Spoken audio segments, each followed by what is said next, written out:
السلام عليكم ورحمة الله وبركاته. الحمد لله رب العالمين.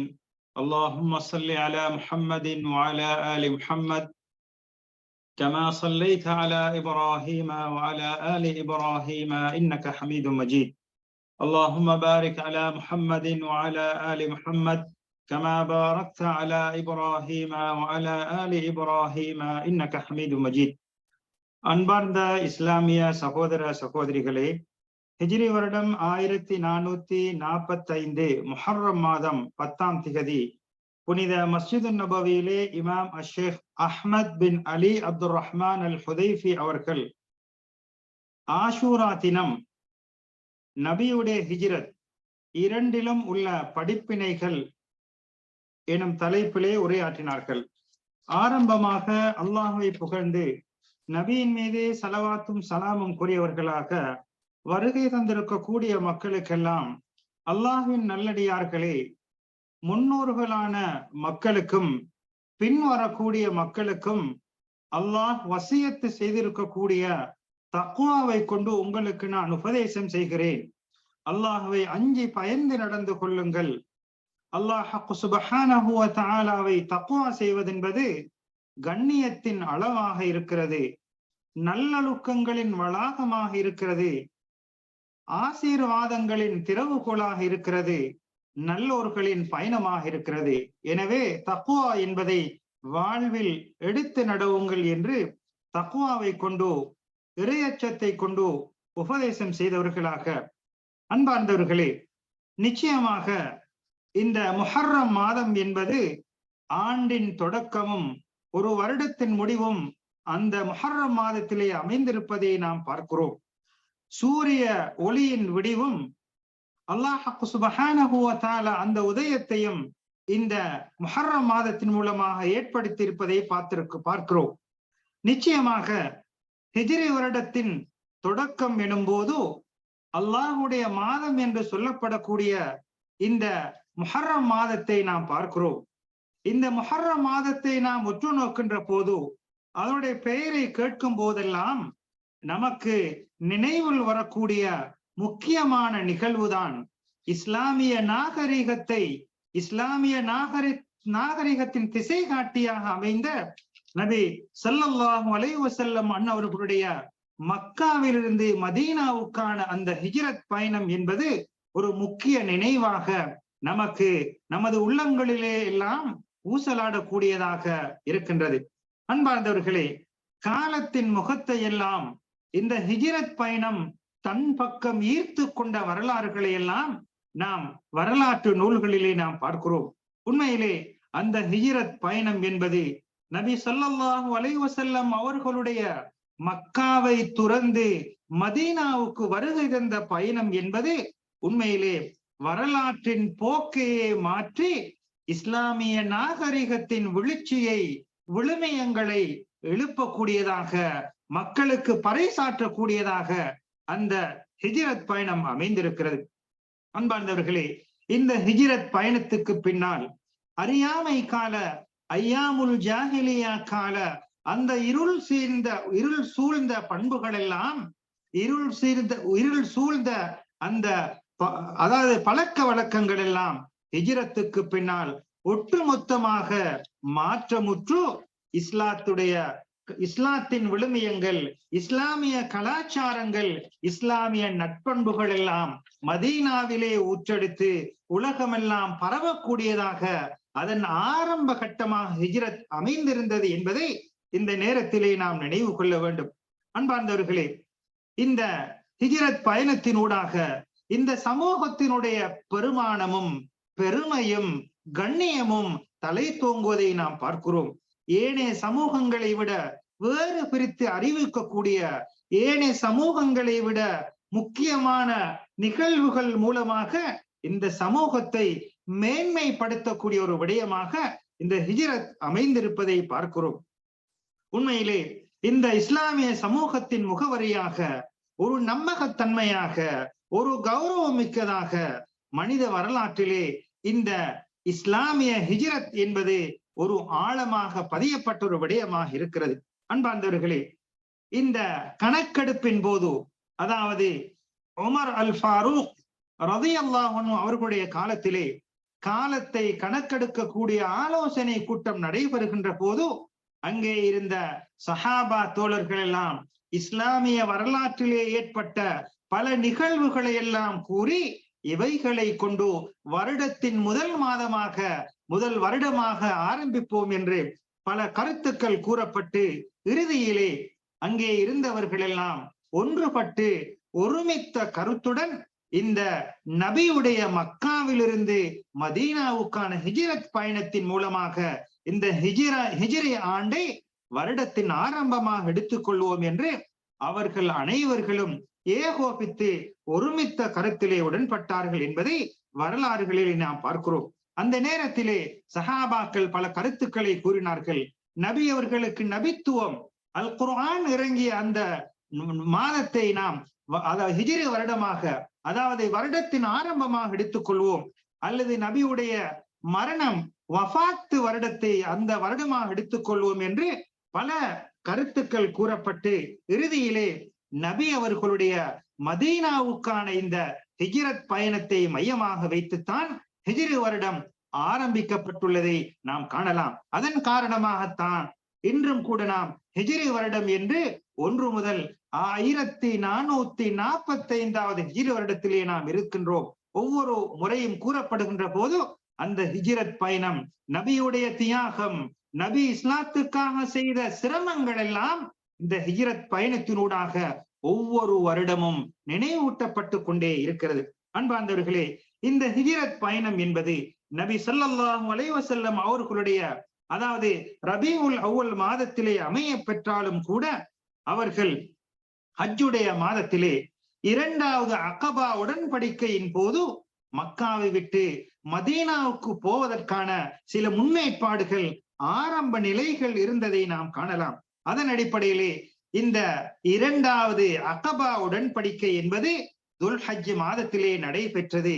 இது மதீனாவுக்கான ஆரம்ப பயணத்தின் முதல் கட்டமாக இருக்கின்றது என்பதை வைத்து அதற்கு பின்னர் வானத்திலே உதித்த சந்திரனில் முதல் மாதமாக வரக்கூடியது முஹர்ரம் மாதமாகத்தான் இருக்கிறது.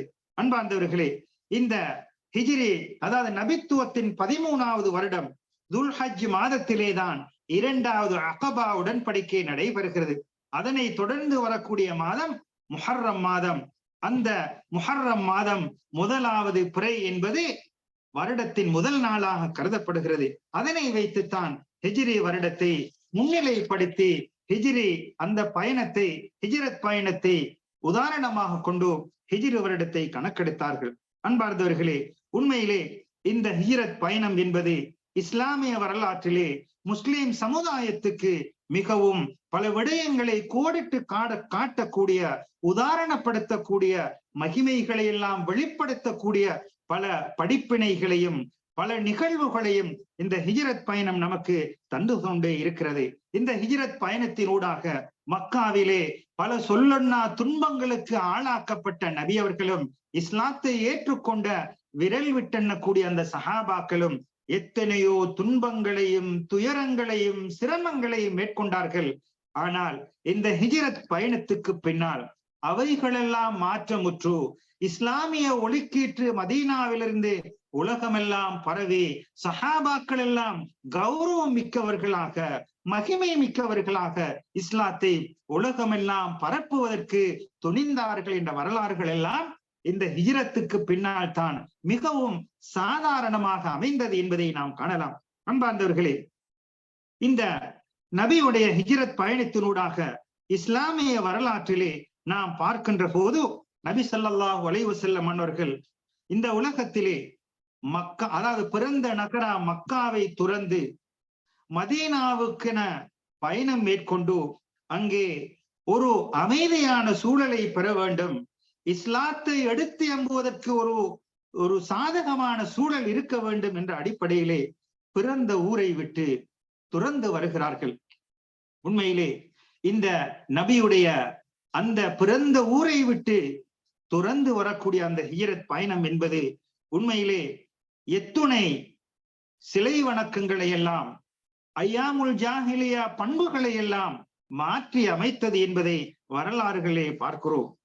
அங்கே மக்காவிலே சிலை வணக்கத்திலே இருந்தவர்கள் எல்லாம் நபி அவர்களுக்கு பல துன்பங்களும் துயரங்களும் கொடுத்தார்கள். இவைகளை எல்லாம் துறந்து மதீனாவுக்கு நபி அவர்கள் வருகை தருகின்ற போது இதனை பற்றி அனஸ் இப்னு மாலிக் ரலியல்லாஹு அவர்கள் கூறுகிறார்கள், எப்போது அல்லாஹ்வின் தூதர் முஹம்மது ஸல்லல்லாஹு அலைஹி வஸல்லம் அன்னவர்கள் மதீனா நகரில் நுழைந்தார்களோ மதீனாவில் உள்ள அனைத்து விடயங்களும் ஒளிக்கீற்றால் வெளிச்சமுற்றது. அங்கே ஒளிக்கீற்றால் அங்கே வெளிச்சம் பரவியது என்று அவர்கள் கூறுகிறார்கள். எப்போது நபி அவர்கள் இந்த உலகத்தை விட்டு மரணித்தார்களோ எல்லா விடயங்களிலும் ஒரு இருள் சூழ்ந்ததை அவர்கள் நினைவூட்டுகின்றார்கள். நபியுடைய வருகை என்பது மதீனாவை ஒளிபெறச் செய்தது. மதீனாவிலே அதாவது இஸ்லாமிய விழுமியங்கள் எல்லாம், மார்க்க ஷரியா சட்டங்கள் எல்லாம் இங்கிருந்துதான் ஒளிக்கீற்றாக உலகமெல்லாம் பரவியது என்பதை இந்த ஹதீஸின் மூலமாக நாம் புரிந்து கொள்ளலாம். அன்பார்ந்தவர்களே, அதே போன்று இந்த அதாவது முஹர்ரம் மாதத்தில் இருக்கக்கூடிய நாம் அந்த கடந்து சென்ற அந்த ஆஷூரா தினம் என்பது ஒரு மகிமை மிக்க நாளாக இருக்கிறது. அந்த நாளை பற்றி கூறப்படுகின்ற போது நபி மூசா அலைஹிஸ்ஸலாம் அவர்கள் பாதுகாக்கப்பட்டு அவர்களுக்கு சொல்லொணா துன்பங்களையும் துயரங்களையும் கொடுத்து வந்த ஃபிர்அவுனும் அவனது கூட்டத்தினர்களும் அங்கே மூழ்கடிக்கப்பட்டு அழிக்கப்பட்ட அந்த நாள், இந்த சம்பவத்தை நினைவூட்டித்தான் நபி முஹம்மது ஸல்லல்லாஹு அலைஹி வஸல்லம் அன்னவர்கள் மதீனாவுக்கு வருகை தருகின்ற போது அக்காலத்திலே வாழ்ந்த யூதர்கள் நோன்பு நோற்ற நிலையிலே நபி அவர்கள் கண்டார்கள். அவர்களிடத்திலே விளக்கம் கேட்ட போது நபி மூசா அலைஹிஸ்ஸலாம் அவர்கள் பாதுகாக்கப்பட்டு அவர்களுக்கு எதிராக சூழ்ச்சி செய்த ஃபிர்அவுனும் அவனது கூட்டமும் அழிக்கப்பட்ட அந்த நாள் மகிமை மிக்க நாள். மூசா அலைஹிஸ்ஸலாம் அவர்கள் அல்லாஹுக்கு நன்றி செலுத்துவதற்காக நோன்பு நோற்றார்கள்.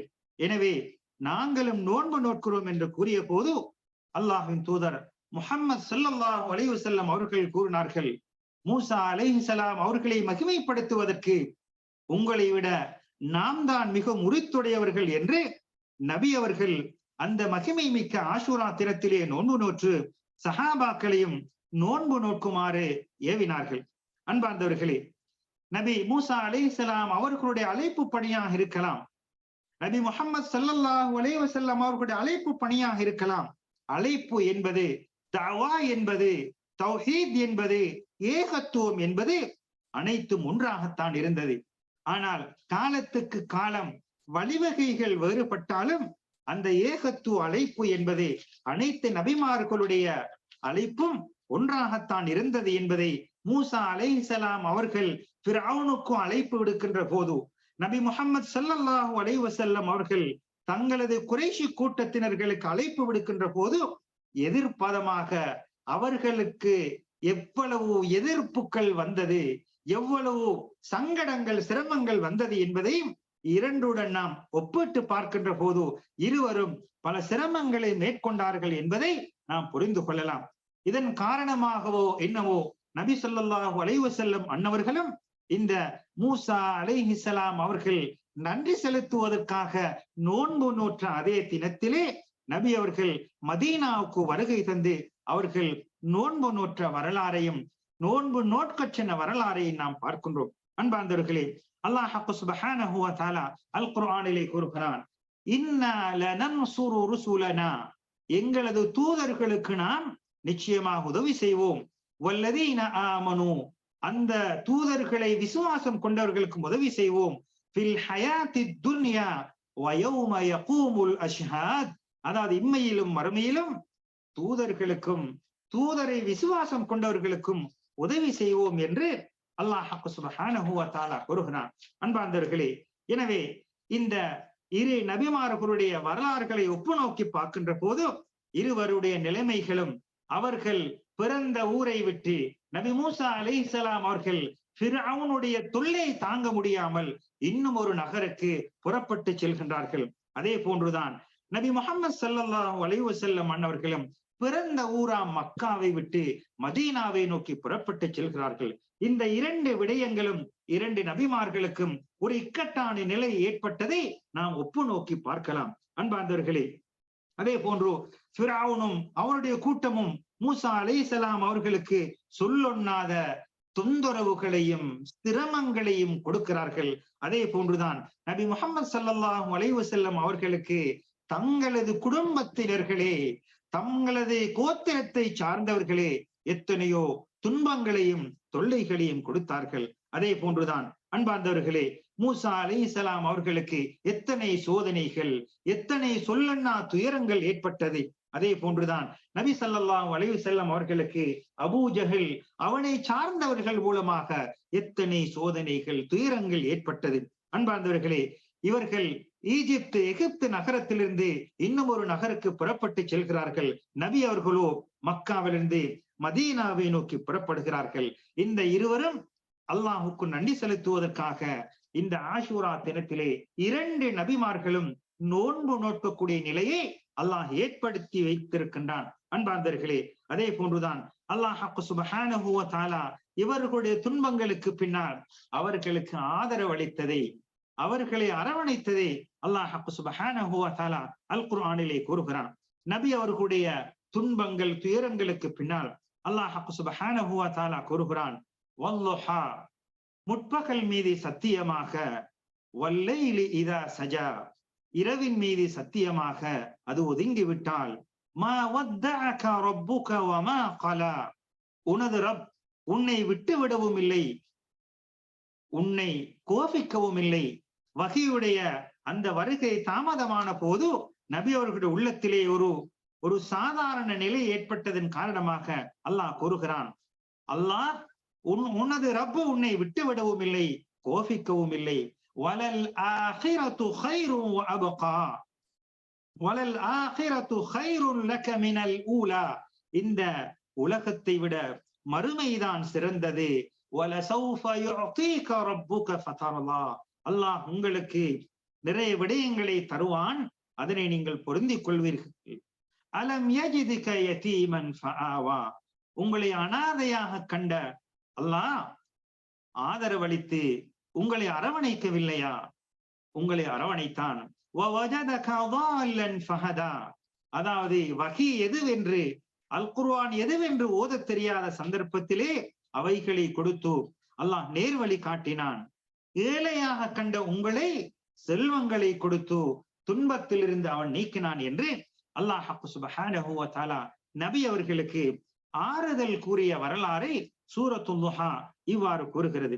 அதே போன்றுதான் அன்பார்ந்தவர்களே, மூசா அலைஹிஸ்ஸலாம் அவர்கள் மிகவும் சொற்ப தொகையினராக இருந்து அந்த ஊரை விட்டு புறப்பட்டு செல்கின்ற போது அல்லாஹ் சுப்ஹானஹு வ தஆலா அந்த நதியை, கடலை கடந்து பயணிப்பதற்கு எவ்வாறு உதவி செய்தான் என்பதை அல்லாஹ் சுப்ஹானஹு வ தஆலா அல் குர்ஆனிலே கூறிவிட்டு கூறுகிறான், எவ்வாறு உங்களது எதிரிகளை அழித்து ஃபிரௌனையும் அவனது கூட்டத்தினரையும் அழித்து அந்த நதியை பிளக்கச் செய்து கடல் கடந்து சென்று கரை சென்று உங்களை எவ்வாறு பாதுகாத்தான்.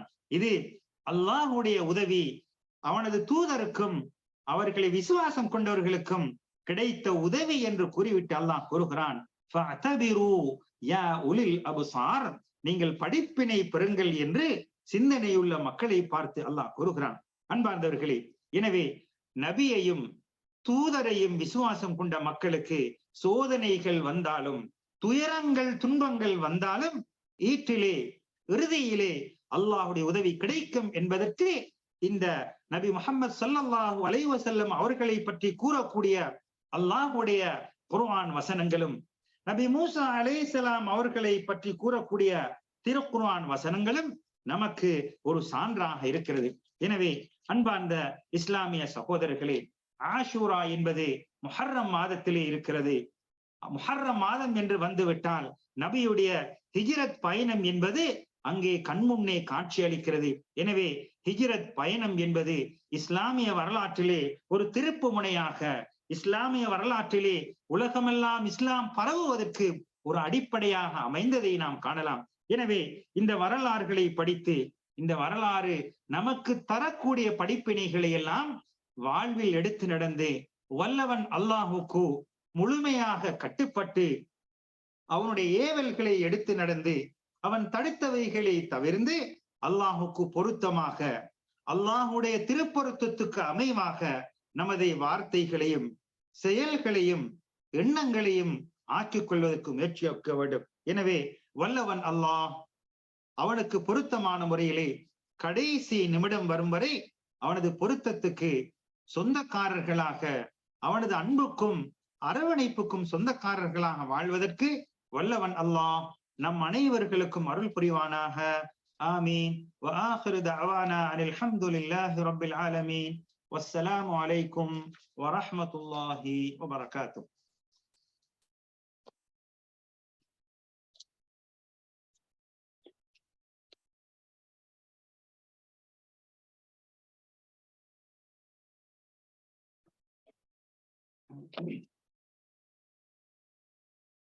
அல்ஹம்துலில்லாஹ். அன்பார்ந்தவர்களே, அதாவது கடந்த வாரம்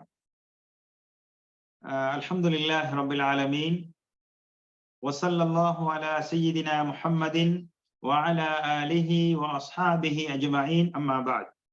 ஹிஜ்ரி வருடம் 1445 முஹர்ரம் மாதம் 3ஆம் திகதி புனித மஸ்ஜிது நபவியிலே இமாம் அஷேக் ஹாலித் அல் முஹன்னா அவர்கள் ஹுதுபாவை நடத்தினார்கள். அதாவது அல்லாஹுடைய திருப்பொருத்தத்தை பெறுவதற்காக நல்லோர்கள் எவ்வாறு முயற்சி செய்தார்கள் என்ற தலைப்பிலே உரையாற்றினார்கள். இந்த தலைப்பிலே கடந்த வாரம் உரையாற்றப்பட்டது. இடைநடுவிலே அதாவது இன்டர்நெட் கோளாறு காரணமாக முழுமையாக நடைபெற செய்ய முடியவில்லை. எனவே அதனுடைய சுருக்கத்தை நான் உங்களுக்கு இப்போது கூறுகிறேன். அதாவது அல்லாஹுடைய திருப்பொருத்தம் வேண்டும் என்றால், அல்லாஹுடைய திருப்பொருத்தம் கிடைத்து விட்டால் கிடைக்கக்கூடிய மிகவும் பெரிய சன்மானம் என்னவென்றால், சுவர்க்கத்திலே அல்லாஹுடைய திருமுகத்தை பார்க்க கிடைப்பது. அல்லாஹுடைய திருமுகத்தை பார்க்க கிடைப்பது என்பது அல்லாஹுடைய அருள்களிலே மிகவும் பெருமதியான அருளாக இருக்கிறது. எனவே ஒவ்வொரு மனிதனும் அல்லாஹுடைய பொருத்தம் கிடைக்க வேண்டும் என்று அல்லாஹ்விடத்திலே பிரார்த்திக்க வேண்டும். அதே போன்று முன்னோர்களான நல்லவர்கள் இந்த அல்லாஹ்வுடைய பொருத்தம் கிடைப்பதற்காக என்னென்ன முயற்சி செய்தார்கள் என்பதை பார்த்து அவ்வாறான முயற்சிகளை செய்வதற்கு நாம் முயற்சிக்க வேண்டும். அன்பார்ந்தவர்களே, அல்லாஹ்வுடைய திருப்பொருத்தம் கிடைக்க வேண்டும் என்பதற்காக முன்னோர்கள் எவ்வளவோ சிரமங்களை மேற்கொண்டிருக்கிறார்கள், எத்தனையோ வணக்கங்களில் ஈடுபட்டிருக்கிறார்கள். ஒட்டுமொத்தமாக எல்லா விதமான அல்லாஹ்வினால் தடுக்கப்பட்ட எல்லா விடயங்களையும் அவர்கள் விட்டு விடுவார்கள்.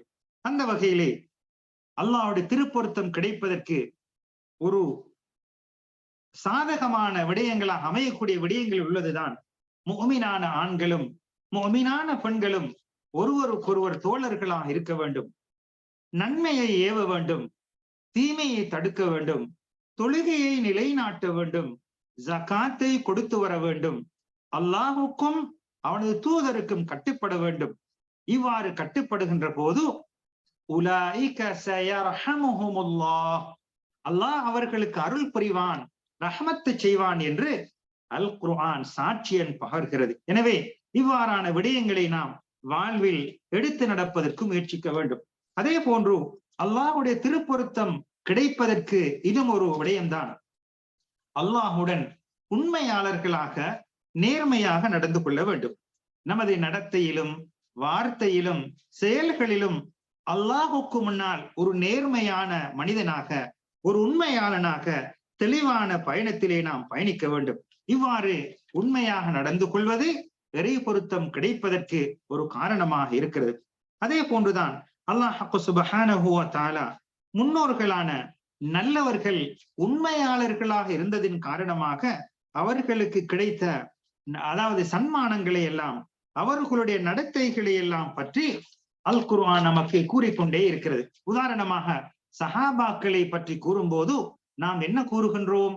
ரலியல்லாஹு அன்ஹும் வ ரது அன்ஹு, அவர்களும் அல்லாஹ்வை பொருந்திக் கொண்டார்கள், அல்லாஹும் அவர்களை பொருந்திக் கொண்டான் என்ற அந்த சாட்சியம், அந்த சான்று இன்றும் லம் யகுன் இல்லதீன கஃபரு என்று ஓதக்கூடிய அந்த சூரத்துல் பையினாவிலே நாம் கூறுகின்றோம் அல்லவா, இது அவர்கள் செய்த தியாகத்துக்கு கிடைத்த சான்றாக இறை பொருத்தமாக இருப்பதை நாம் அறிகிறோம். எனவே இந்த பொருத்தத்துக்காக அவர்கள் என்னென்ன தியாகம் செய்தார்கள் என்பதை பார்த்து நாமும் அந்த தியாகங்களை நமது சக்திக்கு உட்பட்ட முறையிலே செய்து அல்லாஹுடைய திருப்பொருத்தத்தை தேடுவதற்கு நாம் முயற்சிக்க வேண்டும். அன்பார்ந்தவர்களே, அதே போன்று நாம் எவ்வாறு நடந்து கொள்கின்றோமோ அது போன்ற பிரதிபலன் தான் நமக்கு கிடைக்கும். நல்லவற்றிலே ஈடுபட்டால் நல்ல பிரதிபலன்களும் அல்லாஹ் பாதுகாக்க வேண்டும். அதற்கு மாற்றமாக அமையும் என்றால் அதற்கு மாற்றமான விடயங்களும் தான் கிடைக்கும்.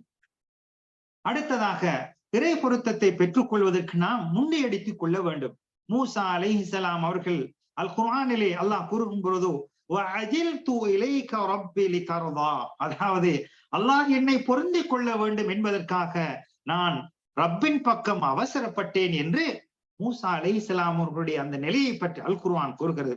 அல் குர்ஆன் நமக்கு கூறுகிறது, வஸ்ஸாபிகூனல் அவ்வலூன மினல் முஹாஜிரீன வல் அன்சார், முஹாஜிரீன்களும் அன்சாரிகளும் நன்மையான விடயங்களிலே எவ்வாறு போட்டி போட்டார்கள் என்ற வரலாறுகளை எல்லாம் அல் குர்ஆன் கூறுகிறது. அவர்களை பின்தொடர்ந்தவர்கள் அவர்களை பற்றி அல் குர்ஆன் கூறுகிறது, ரலியல்லாஹு அன்ஹும் வரது அன்ஹு, அல்லாஹும் அவர்களை பொருந்திக் கொண்டான், அவர்களும் அல்லாஹ்வை பொருந்திக் கொண்டான். இதன் காரணமாக அங்கே நதிகள் ஓடக்கூடிய சுவர்க்கங்களை ஏற்பாடு செய்து வைத்திருக்கின்றேன் என்று அல்லாஹ் அங்கே சான்று பகர்கிறான், சாட்சியம் கூறுகிறான். அதுதான் மிக பெரிய வெற்றி என்று அல் குர்ஆன் கூறுகிறது. அன்பார்ந்தவர்களே, எனவே அல்லாஹ்வுடைய திருப்பொருத்தம் பெறுவதற்காக நமது நடவடிக்கைகளையும் வார்த்தைகளையும் செயல்பாடுகளையும் நாம் தெளிவானதாக அமைத்துக் கொள்ள வேண்டும். அதே போன்றுதான் அல்லாஹ்வுடைய திருப்பொருத்தம் கிடைப்பதற்கு இன்னும் ஒரு முக்கியமான விடயம்தான் நமது பெற்றோர்களுடைய பொருத்தத்தை பெற்றுக் கொள்வது, நமது தாய் தந்தையினருடைய பொருத்தத்தை பெற்றுக் கொள்வது. அல்லாஹுடைய திருப்பொருத்தம் வேண்டுமா? உங்களுடைய பெற்றோர்களுடைய தாய் தந்தையினருடைய பொருத்தத்தை பெற்றுக் கொள்ளுங்கள், அவர்களது அன்பையும் அரவணைப்பையும் பெற்றுக் கொள்ளுங்கள். பெற்றோர்களுடைய பொருத்தம் கிடைக்கும் என்றால் நிச்சயமாக அல்லாஹுடைய பொருத்தம் கிடைக்கும் என்பதை அல்லாஹ்வின் தூதர் முஹம்மத் ஸல்லல்லாஹு அலைஹி வஸல்லம் அன்னவர்கள் கூறியிருக்கிறார்கள். எனவே அன்பார்ந்தவர்களே, முன்னோர்கள் அல்லாஹ்வுடைய திருப்பொருத்தத்தை பெறுவதற்கு எவ்வாறு முயற்சி செய்தார்களோ அந்த நல்ல செயல்களிலே ஈடுபடுவதற்கு நாம் முயற்சிக்க வேண்டும். நமது வார்த்தைகளையும் செயல்பாடுகளையும் நடவடிக்கைகளையும் அல்லாஹுக்கு பொருத்தமானதாக அமைத்துக் கொள்ள வேண்டும். அடிக்கடி அல்லாஹ்வுடைய திருப்பொருத்தம் கிடைக்க வேண்டும் என்று அல்லாஹை இறைஞ்ச வேண்டும், நட்பண்புகளை வளர்த்துக் கொள்ள வேண்டும். குறிப்பாக பெற்றோர்களுடன் அழகான முறையிலே அவர்களுடைய அன்பை பெற்றுக் கொள்வதற்கு இஸ்லாம் காட்டக்கூடிய வழிமுறைகளை பின்பற்றி நடக்க வேண்டும். இவ்வாறு நடந்து கொள்வோமானால் அல்லாஹுடைய திருப்பொருத்தத்தை பெற்றுக் கொள்வோம். அல்லாஹுடைய திருப்பொருத்தத்தை பெற்றுக் கொள்வோமானால் நாளை சுவர்க்கத்திலே அல்லாஹுடைய திருமுகத்தை பார்க்கக்கூடிய சந்தர்ப்பம் நமக்கு கிடைக்கும். எனவே வல்லவன் அல்லாஹ் அவனுடைய பொருத்தத்துக்கு ஏற்றாற்போல் பேசக்கூடிய, நடக்கக்கூடிய, செயல்படக்கூடிய நன்மக்களாக நம் அனைவர்களையும் ஆக்கி நாளைய மறுமையிலே உலகத்திலும் மறுமையிலும் அல்லாஹ்வுடைய திருப்பொருத்தத்தை பெற்று அவருடைய திருமுகத்தை பார்க்கக்கூடிய, காணக்கூடிய பாக்கியத்தை நம் அனைவருக்கும் அல்லாஹ் தந்தருள்வானாக.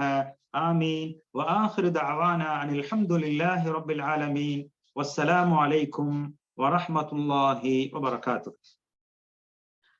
அன்பார்ந்தவர்களே, இன்றைய தினம் மஸ்ஜித் நபவியிலே இமாம் ஷேக் அலி இப்னு அப்துர் ரஹ்மான் அல் ஹுதைஃபி அவர்கள் வெற்றியின் பக்கம் விரைந்து வாருங்கள் என்று அந்த தலைப்பிலே உரையாற்றினார்கள். அதனுடைய முழுமையான வடிவத்தை இன்ஷா அல்லாஹ் வரக்கூடிய வாரங்களிலே எடுத்துரைப்பதற்கு முயற்சிக்கின்றோம். வழக்கமாக உங்களுக்கு தெரியும், ஒவ்வொரு வாரமும் 3 நிகழ்ச்சிகள் நடைபெறும். ஜும்ஆவுடைய மொழிபெயர்ப்பு, அதற்கு அடுத்ததாக மார்க்கம் சார்ந்த ஒரு தொடர் வகுப்பு, 3வதாக ஒரு நற்சிந்தனை. இன்ஷா அல்லாஹ் அடுத்த வாரமும் ஜும்ஆவுடைய மொழிபெயர்ப்பு மட்டும்தான் நடைபெறும்.